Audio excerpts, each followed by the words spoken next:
Salut à toi, dans cette petite vidéo, laisse-moi te montrer la voix de Blooming Girls, les filles épanouies, à ne pas confondre avec Bloomies. Et si t'as la ref, t'es mon friends. Ah ça ouais.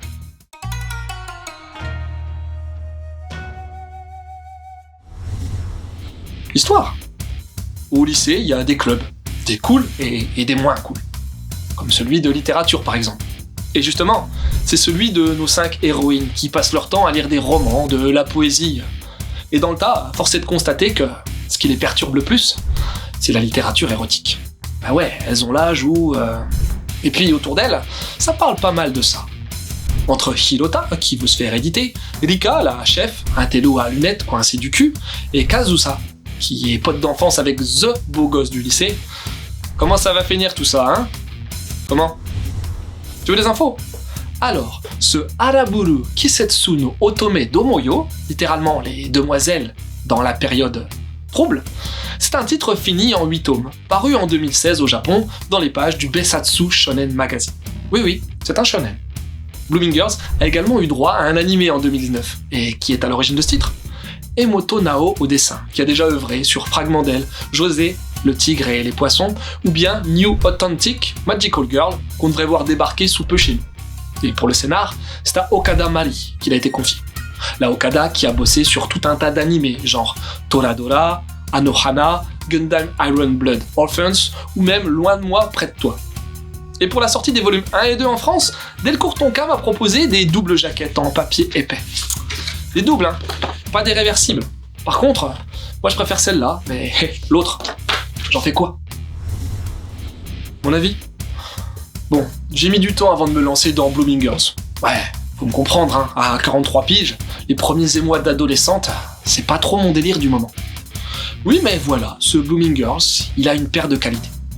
Déjà, le groupe de 5 nanas est bien pensé. Elles sont toutes différentes, mais bien construites. Enfin, en construction dans ce volume 1. Et elles ont toutes leur propre vision de l'amour et du sexe. Tout le propos de ce manga sera de voir ces jeunes filles faire la chose, mais chacune à sa manière, toutes complémentaires. J'ai bien aimé la pression sociale que tu peux retrouver à cet âge-là, au lycée, ou bien la puissance des hormones qui titillent. Et même si on voit bien que l'héroïne principale sera Kazusa, c'est bien équilibré, je trouve. Et c'est sans doute dû à un bon taf sur la mise en case, bien dense, alliant comme il faut poésie et moments plus crus. Le dessin est sympa, bref, un bon shonen, original de par son propos, qui pourra plaire à celles et ceux qui ont l'esprit ouvert. Ben ouais, pas des masses de boules de feu, si tu vois ce que je veux dire. Quelques conseils? Sex Education 120%. Tout est dans le titre. La fille de la plage, manga du talentueux Asano Inio, qui parle aussi de la découverte du sexe à l'adolescence. Et pour finir, La virginité passée 30 ans, qui est un super titre de Sakuraichi Balgain, parlant des vieux garçons.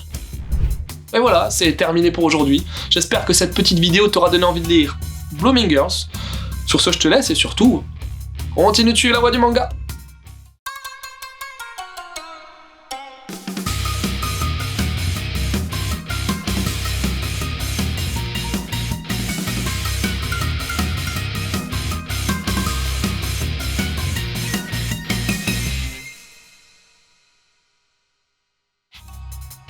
Je me demande bien laquelle passera à l'acte la première. À mon avis, ce sera la chef intello, la plus coincée. Tu sais ce qu'on dit, hein? Femme à lunettes, femme à tendance intellectuelle.